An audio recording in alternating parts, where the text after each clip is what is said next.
Hello everyone, welcome back to my channel. कैसे हैं मेरे सारे फ्रेंड्स? आई होप कि मेरे सारे फ्रेंड्स बहुत ही ज़्यादा अच्छे होंगे, खुश होंगे, अपने फैमिली के साथ हंसते मुस्कुराते हुए होंगे।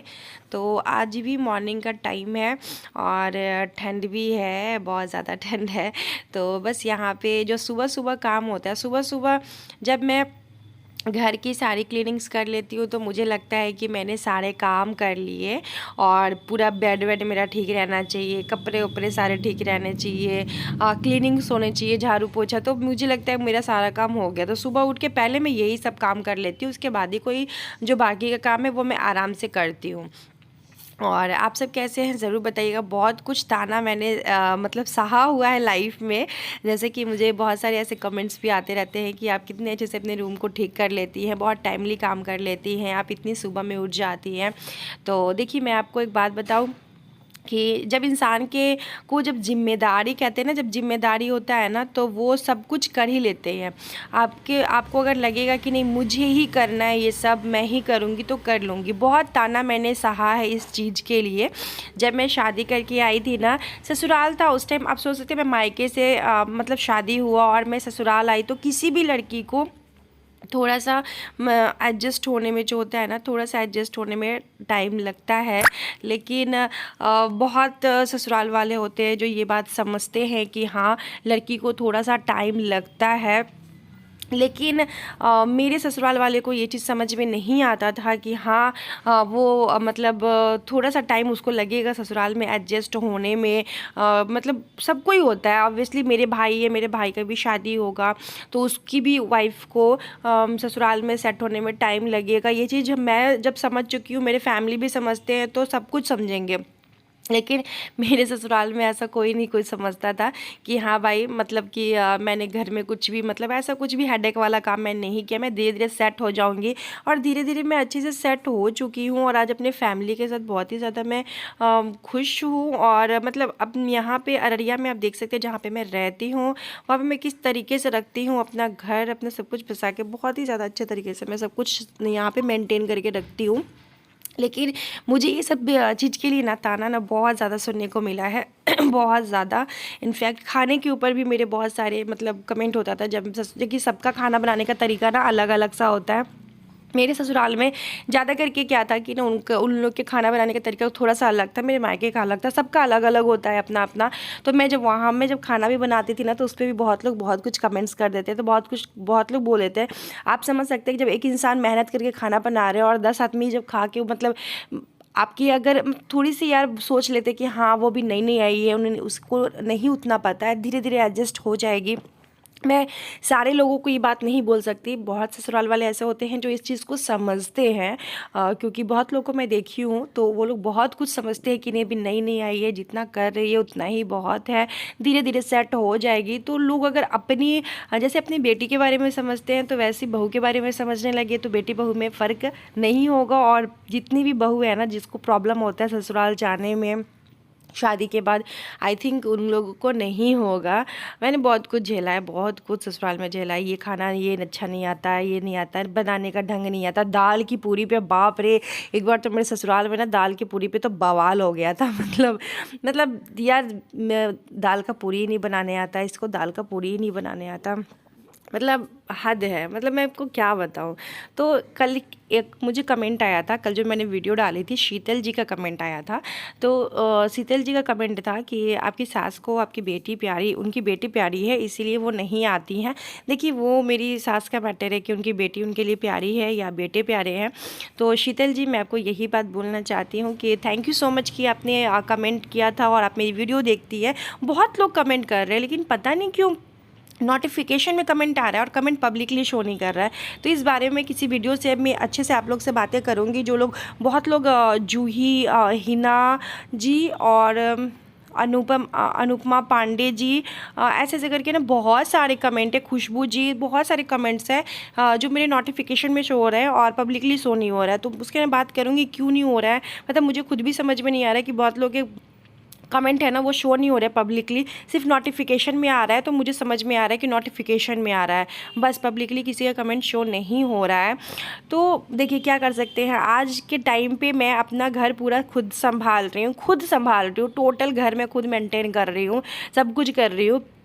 लेकिन लोग ना समझते नहीं है ये बात को। अगर ससुराल वाले समझने लगे ना कि हाँ हमारी बेटी अगर कहीं गई है तो उसको भी एडजस्ट होने में टाइम लगेगा, तो वैसी बहू को भी टाइम लगेगा। मैं तो एडजस्ट हो चुकी हूँ अपने हस्बैंड के साथ, अपने बच्चे के साथ बहुत अच्छे से एडजस्ट हो चुकी हूँ। बाकी लोग अपने अपने बेटियों के बारे में सोचें। आप लोग का कहना है कि आप अपनी डिलीवरी की स्टोरी शेयर कीजिए, किस तरीके से बाबू हुआ था, क्या डिलीवरी की स्टोरी शेयर करूँ। अगर मैं डिलीवरी की स्टोरी आप लोग को, रियलिटी ये स्टोरी अगर मैं आप लोग के साथ शेयर करूँगी, ऑब्वियसली मैं जब शेयर करूँगी तो मेरे स्टोरी में कोई बनावटी, कोई झूठ कुछ भी नहीं होगा, मतलब कुछ भी नहीं होगा। तो आप लोग का कहना है कि दीदी आप डिलीवरी स्टोरी आप बताओ कि आपकी बाबू हुआ था तो उस टाइम पे क्या क्या प्रॉब्लम आपको फेस करना पड़ा था, क्या कुछ प्रॉब्लम फेस करना पड़ा था कि नहीं पड़ा था। तो अगर मैं मतलब बताई ना कि डिलीवरी स्टोरी मैं बताऊंगी आप लोग को, वीडियो में बनाऊंगी, मैं सच ही बोलूँगी, उसमें मैं कुछ भी झूठ नहीं बोलूँगी। तो फिर बहुत लोगों को अच्छा नहीं लगेगा कि हाँ ये पब्लिकली ये बात क्यों बोल रही है, ये सब बात क्यों बोल रही है। तो इसीलिए मैं नहीं बना रही हूँ। आप लोग का इस बात पे बहुत सारा है कि आप प्लीज़ बताओ डिलीवरी के टाइम पे आपके साथ क्या क्या हुआ था, कैसे हुआ, कहाँ हुआ था, ससुराल में हुआ था। तो मैंने एक वीडियो में बताई थी कि ससुराल में हुआ था, बहुत बुरा हाल हो गया। तो लोगों ने बहुत सारा मेरे ससुराल वाले को बहुत कुछ बोला था, लेकिन जाने दीजिए, सबकी अपनी अपनी है। मैं तो सिर्फ एक ही बात जानती हूँ, जैसा कर्म करोगे वैसा फल पाओगे। मैं जैसा करूँगी वैसा फल पाऊँगी, बाकी लोग जो करेंगे वैसा करेंगे, है कि नहीं।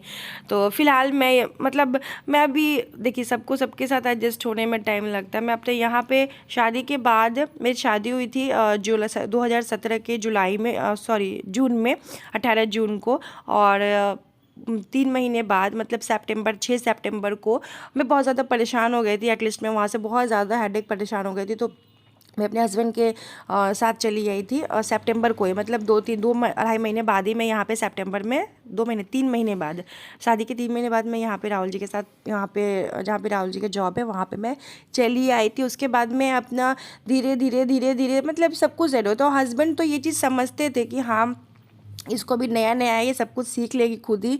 और आज ये काफ़ी में इतना कुछ एक्सपीरियंस तो मुझे हो ही चुका है कि मतलब मैं अपने लाइफ में सेट हूँ, सब कुछ अच्छे तरीके से सेट हूँ। तो चलिए ये तो रही मेरी लाइफ की बात थोड़ी बहुत। कभी कभी वो सब बात ना याद आ जाता है ना तो मन बहुत दुखी हो जाता है कि मेरे साथ क्या हुआ है और क्या नहीं हुआ है ना। मतलब सब कुछ याद आता है ना तो बहुत अजीब सा मतलब मन हो जाता है कि क्या मैं क्या चीज़ झेल चुकी हूँ लाइफ में। फिर भी आज उन लोगों से मैं हंसते मुस्कुराते ही बात करती हूँ, क्योंकि क्या फ़ायदा है ज़्यादा बकवास करने का, ज़्यादा बोलने का, कुछ भी नहीं है। इसलिए मैं किसी से ज़्यादा बहस नहीं करना चाहती, बस हाल चाल पूछ लेना है अपने लाइफ में। हाँ मेरे ससुराल में हाँ एक और कमेंट था, वो शीतल जी का ही कमेंट था शायद, नहीं शीतल जी का नहीं था, हीना जी का कमेंट था। तो उन्होंने कहा था कि आपकी तबीयत ख़राब होती है तो आपके ससुराल से कोई नहीं आते हैं, और आपकी सास का तबीयत ख़राब हुआ था तो आप चली गई थी, ये आप अच्छा नहीं की थी। देखिए मैं अच्छा की थी नहीं की थी, मेरी सास है वो, मेरे हस्बैंड की मम्मी है वो, माँ है वो, उनको जन्म दिया है उनकी माँ ने। तो मेरा फ़र्ज़ है कि मैं अपनी सास को देखूं, किसी भी प्रॉब्लम में रहे मेरे सास ससुर। तो मैं कभी भी उनकी तबीयत ख़राब होगा तो मैं ये नहीं कि मैं एक बार गई नहीं, उनको कभी भी कोई भी प्रॉब्लम होगा तो मैं उनके साथ रहूँगी, क्योंकि उनके मतलब मेरे हस्बैंड मुझे बहुत सपोर्टिव करते हैं, मुझसे मतलब मेरी हर एक बात को वो सपोर्ट करते हैं। तो मैं उनके मम्मी पापा को मतलब आई थिंक मैं अपने तरफ से कोई भी उनके लिए प्रॉब्लम कभी नहीं करूँगी। उनको जब भी मेरी ज़रूरत होगी मैं उनके पास रहूँगी, भले मुझे ज़रूरत हो वो लोग मेरे पास रहे ना रहें। मेरी इतनी बार तबीयत ख़राब हुई बहुत बुरी तरीके से, पर वो लोग कभी नहीं आए हैं। आज बंद कर दो मम्मी को। तो बाबू मेरा यहाँ पे पापड़ खा रहा है, बेटा पापड़ दिखा दो सबको। नहीं पानी पी लो। तो अभी मैं जब तक काम करती हूँ घर का, तब तक मैं बाबू को थोड़ा सा फ़ोन देती हूँ। तो मैं इसको फ़ोन देती हूँ तो ये थोड़ा सा कार्टून देख लेता है जब तक मेरा सारा काम करती हूँ। तो अभी मेरा सारा काम हो चुका है, अब इसको मैं रेडी करवाऊँगी। अभी तो ये ऐसे भी रेडी है, जैसे भी मेरा हीरो बच्चा है ना बेटा, हीरो बच्चा है ना। अरे कुछ तो बोल दो सबके लिए ना। ओ ना बाबा ले बाबा, बाबा ले बाबा। एक खिची दे दो मम्मी, खिची दे दो। बाबा बाबा, गंदा बात, गंदा बात, एकदम गंदा बात। तो चलिए ये अपने पापड़ पे चले एंजॉय कर रहा है। थोड़ा सा इसका पापड़ बचा हुआ है, इसको फिनिश कर लो शौना, फिनिश कर लो। इसको पापड़ बहुत ज़्यादा पसंद है, इसलिए कभी कभी इसको पापड़ भी दे देती हूँ। मैं जा रही हूँ भात पसाने के लिए, मतलब चावल बन गया। हम लोग ना चावल कुकर में नहीं बनाते हैं, मुझे इतना कुकर का चावल पसंद भी नहीं है। तो अभी यहाँ आलू का भुजिया जो है वो हमारा ऑलमोस्ट रेडी हो चुका है। यहाँ पे चावल भी रेडी हो चुका है, मैं इसको उतार लूँगी। और हस्बैंड का, बाबू मम्मी बोल रही है ना, और अभी हस्बैंड का जो आने का है वो टाइम भी ऑलमोस्ट हो ही नहीं वाला है। तो चलिए मैं आप लोग से मिलती हूँ नेक्स्ट वीडियो में। अगर मेरा ब्लॉग आपको थोड़ा सा भी पसंद आ रहा होगा तो प्लीज़ मुझे सपोर्ट कीजिए और मेरे चैनल को सब्सक्राइब कीजिए। तब तक के लिए bye guys, love you, take care.